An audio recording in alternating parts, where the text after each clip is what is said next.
I dated a guy for a week in which the only thing that I found was deep about him was his drama. Then that got boring, and the boredom got deep, and the boredom got too deep for me to swim in. This journal entry is about how deep boring can get. I don't even know. I don't even want to say the word boring.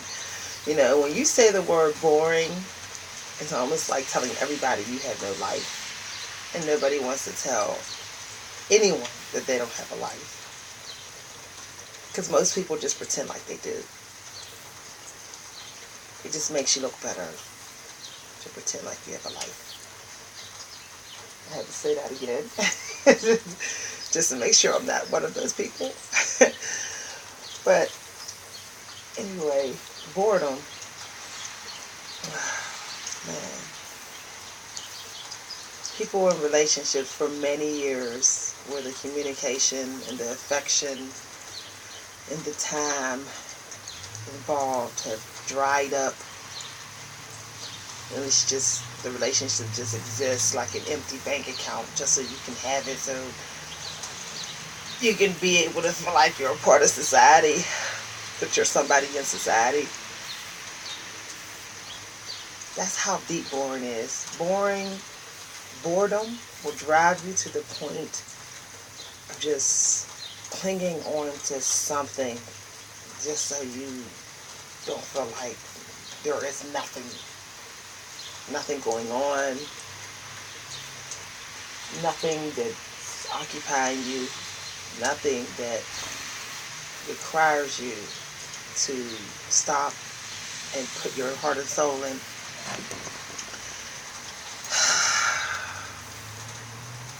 I fear growing old because I fear like I will get too familiar with boredom,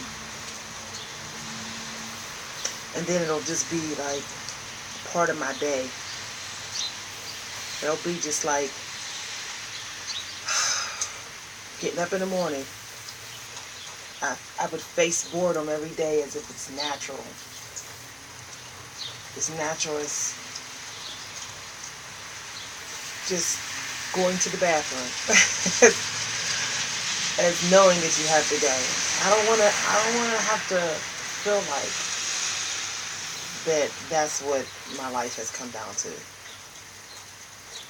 That I have no choice but to treat boredom like it's a person in my house. Like it lives with me, like it's family. Just so I don't feel like it's like an invader, like it's a predator. I mean, boredom, doesn't it feel like a predator sometimes? Sometimes it just feels like it's stalking you.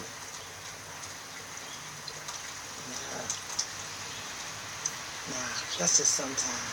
Most times, it feels like it's like already about to go for the kill. Or standing there. And right when you think that you have so much going on, boom, nothing's going on. It's nothing.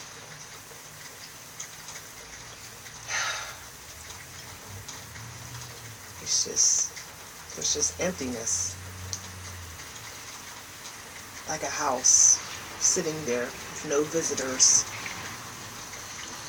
Like a house that has no one living in it. That's when a house is empty.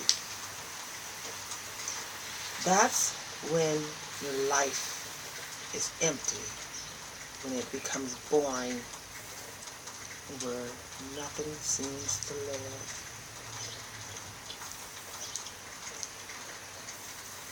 Nothing but that little clock that you keep hearing ticking. You keep on trying to go about your day and pretend like you don't hear it.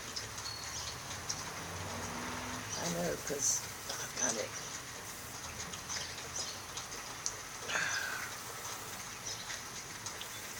But one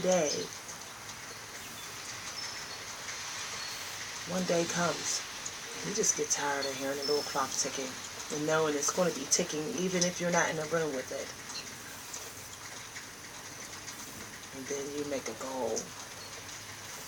A goal you don't even know you really made, but you just know by what you do. You make a goal that every day you're going to work towards avoiding the nothingness.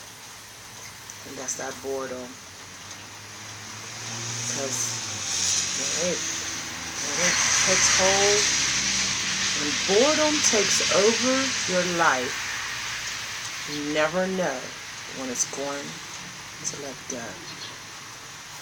It holds on, not tightly, but just enough that you know that it's holding on to you, and it's holding on to your life, it's holding on to your day, and you just feel like you're holding your breath. You don't know how long you're going to have to hold your breath. You don't know how long boredom is going to hold on to you in your life.